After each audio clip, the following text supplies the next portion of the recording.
मुर्दाबाद, बीजेपी सरकार मुर्दाबाद, बीजेपी सरकार मुर्दाबाद।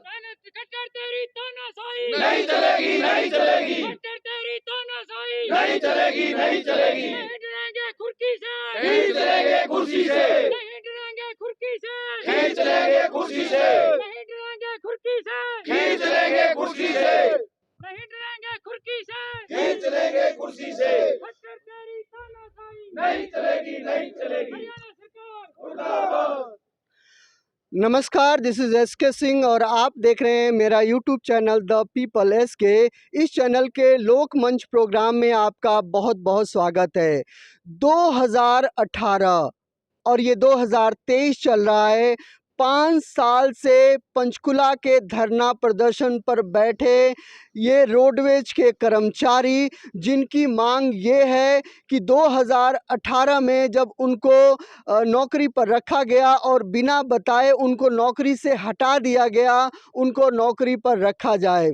आइए हम समझने की कोशिश करते हैं कि इनकी मांगें क्या हैं और ये 5 साल से ये धरने प्रदर्शन पर क्यों बैठे हैं।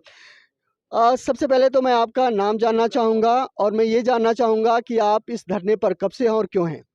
मेरा नाम प्रदीप शर्मा है जी, डिपो हिसार है जी। मैं 2018 से हैं जी, हम जब से हमारे को नौकरी से हटाया गया था, जब से हम धरने प्रदर्शन पे है जी, लगातार आ रहे हैं। 5 साल से धरना प्रदर्शन चल रहा है सरकार के खिलाफ।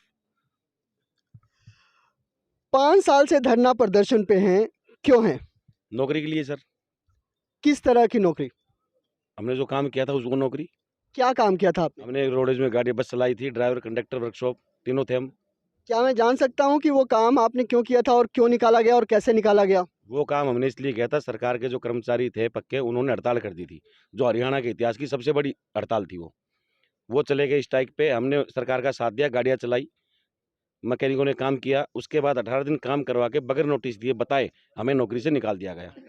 तो ये अस्थायी तौर पे अगर आप लोगों को रखा गया, तो जब उनके कर्मचारी चले आए तो फिर आप लोगों को वो कहाँ पे रखें और कैसे रखें? वैकेंसी खाली पड़ी है सर, जगह खाली है। उसकी जगह अदर डिपार्टमेंट में तो हमें जॉब, और डिपार्टमेंट बहुत है, वहाँ लगाओ। और जबकि सरकार के पास बसें इतनी खड़ी हैं, बहुत ज़्यादा बसें हैं, रिक्वायरमेंट बहुत ज़्यादा रोडवेज के पास। 2018 हरियाणा राजनीति की सबसे बड़ी हड़ताल, जिसमें रोडवेज के कर्मचारी हड़ताल पर चले गए और उनको कुछ अस्थायी तौर पे एम्प्लॉइयों को रखा गया, जिससे कि परिवहन व्यवस्था को सुचारू रूप से चलाया जा सके। उस पूरे हड़ताल में जिन कर्मचारियों ने साथ दिया, उसके बाद उन कर्मचारियों को बिना बताए निकाल दिया गया और इनका ये भी आरोप है कि कुछ की सैलरी अभी तक नहीं मिली है। आप जरा इस बात की कल्पना कीजिए कि मुश्किल दौर में अगर आपका कोई साथ दे और आप उसको जो है कि जब उसके ऊपर मुश्किल दौर आए तब आप उसका साथ ना दें, ये नैतिकता के आधार पे कितना सही और कितना गलत है। आइए हम जानने की कोशिश करते हैं कि आप क्या चाहते हैं सरकार को, कि सरकार आप लोगों को कहाँ रखे, कैसे रखे? सरकार के पास हर एक डिपो में रिक्वायरमेंट है। कंडक्टर, ड्राइवर और मैकेनिकों की हर एक डिपो में ज़रूरत है। बसें धूल फाक रही हैं, नई बसें आके खड़ी हो गई हैं। 400-500 बसें अभी प्रधानमंत्री योजना की आने वाली हैं। हर एक डिपो में रिक्वायरमेंट है। हर एक अकेले हिसार में 120 और वगैरह में भी 100 के लगभग सारी जगह ड्राइवर, कंडक्टर और मैकेनिक चाहिए। और डिपो खाली पड़े हैं, बसें खाली पड़ी हैं, जनता परेशान हो रही है। और हमारे को आज तक हमारे कर्मचारियों को बहुत बहुत बच्चों को तो हमारी तनख्वाहें भी नहीं दी गई और हमारे को ये सर्टिफिकेट पकड़ा दिए गए हैं, सिर्फ ये कागज का टुकड़ा बन के रह गए हैं। मैं आपको बता दूं कि ये प्रशंसा सर्टिफिकेट जो कि सीएम द्वारा दिया गया है, इसके साथ एक्सपीरियंस लेटर भी दिया गया है, जिसको लेकर ये लोग दर-दर की भटक खा रहे हैं, ताकि इस प्रशंसा के पत्र के आधार पे, इस अनुभव के आधार पे ये कुछ जो है कि अपने लिए कर पाएँ। मैं ये जानना चाहूँगा कि सरकार का जो ये रवैया है, वो ऐसा क्यों है? सरकार का रवैया बहुत खराब है सर। 2018 से हम धूल यहाँ फाँक रहे हैं, अभी तक एक भी बंदा नहीं लगा रहे। वो 2018 से हम कितने परेशान होंगे वो सरकार खुद भी समझ सकती है, लेकिन अभी तक एक भी वर्कशॉप में मैकेनिक नहीं लगाया गया सरकार ने।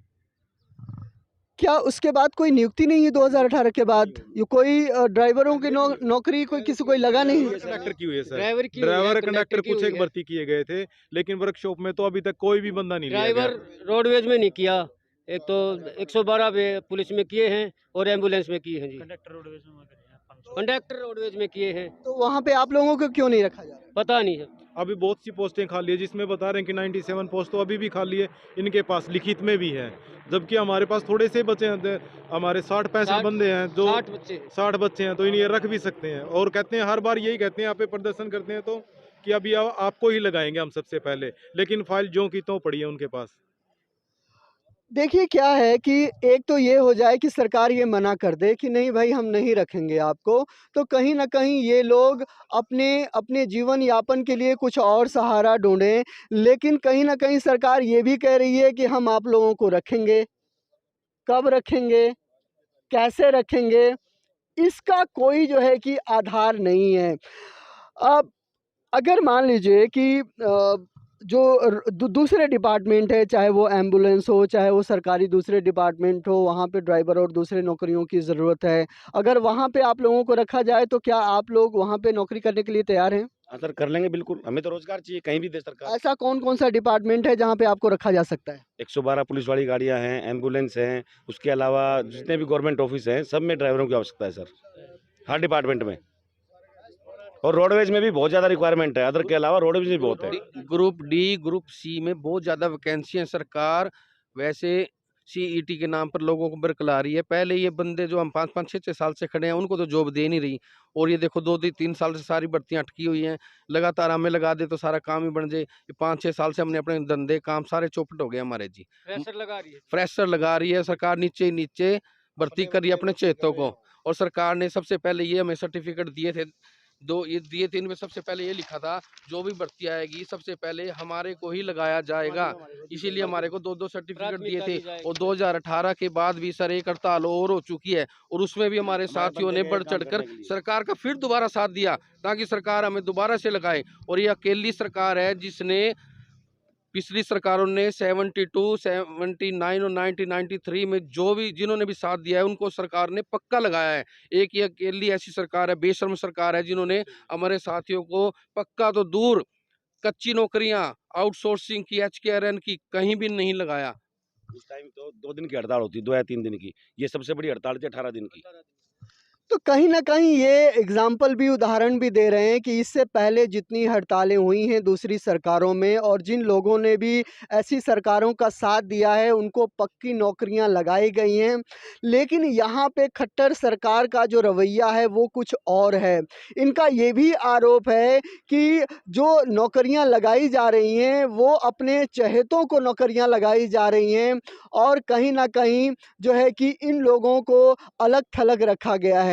अगर आपको याद होगा तो विधानसभा में गीता पर हाथ रखकर कसम खाने वाले खट्टर सरकार को शायद इस बात को भी देखना होगा कि कम से कम जिन लोगों के साथ उन्होंने वादा किया है कि आप लोगों ने एक कठिन समय में इनका साथ दिया है, तो कहीं न कहीं जब भी कुछ प्रायोरिटी आएगी तो इन लोगों को जो है कि वो रखा जाएगा।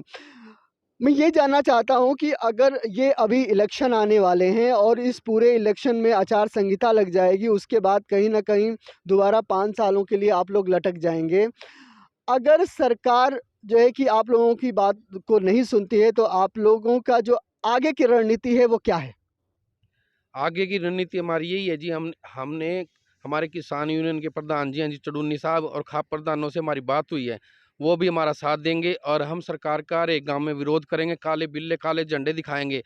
उनको किसी गांव में भी किसी भी MLA, किसी भी बीजेपी के कारिंदे को बढ़ने नहीं देंगे। हम उसका हमेशा बहिष्कार करेंगे उनका, और हमारे सारे परिवार हैं, हमारे रिश्तेदार हैं, उनका बहिष्कार करेंगे पूरे जोर शोर से। तो ये सवाल सिर्फ वोट देने का नहीं है, अपने अधिकारों के लिए एक संघर्ष का भी है। इस संगठन ने बहुत ही क्लियर तरीके से, बहुत ही साफ तरीके से सरकार को ये चेतावनी दे रहे हैं कि अगर उनकी मांगों को चुनाव से पहले क्लियर नहीं किया गया तो ना केवल वो बल्कि जो खाप पंचायतें हैं, किसान नेता चंदूनी जी हैं, ये सारे मिलकर इस पूरे मामले को सड़क तक लेकर जाएंगे, गांव तक लेकर जाएंगे और कहीं ना कहीं हरियाणा के गांव में बीजेपी के एमएलएज और उनकी कार्यकर्ताओं की एंट्री बंद कर दी जाएगी और आने वाले चुनाव में एक जो है कि उन्हें नुकसान पहुंचाने की कोशिश की जाएगी। अब हम देखते हैं कि क्या खट्टर सरकार अपने वादों पर खरी उतरती है और इन लोगों को रोजगार देती है या फिर सिर्फ वोट का नफा नुकसान गणित देखकर दोबारा अपने वादों से मुकर जाती है। अगर आप इनकी बातों से सहमत हैं तो आप ज़्यादा से ज़्यादा लोगों तक इस वीडियो को शेयर करें, ज़्यादा से ज़्यादा लोगों तक इस वीडियो को पहुंचाएं ताकि जो ये रोडवेज के कर्मचारी हैं उनकी आवाज़ लोगों तक पहुंच पाए। तो आज के प्रोग्राम में बस इतना ही। नमस्कार, जय हिंद। मुर्दाबाद मुर्दाबाद बीजेपी सरकार मुर्दाबाद मुर्दाबाद मुर्दाबाद बीजेपी सरकार मुर्दाबाद बीजेपी सरकार मुर्दाबाद खट्टर तेरी तानाशाही नहीं चलेगी नहीं चलेगी खट्टर तेरी तानाशाही नहीं चलेगी नहीं चलेगी नहीं डरेंगे खुरकी से नहीं चलेंगे कुर्सी से नहीं डरेंगे खुरकी से नहीं चलेंगे कुर्सी से रोजी रोटी दे न सके जो वो सरकार निकम्मी है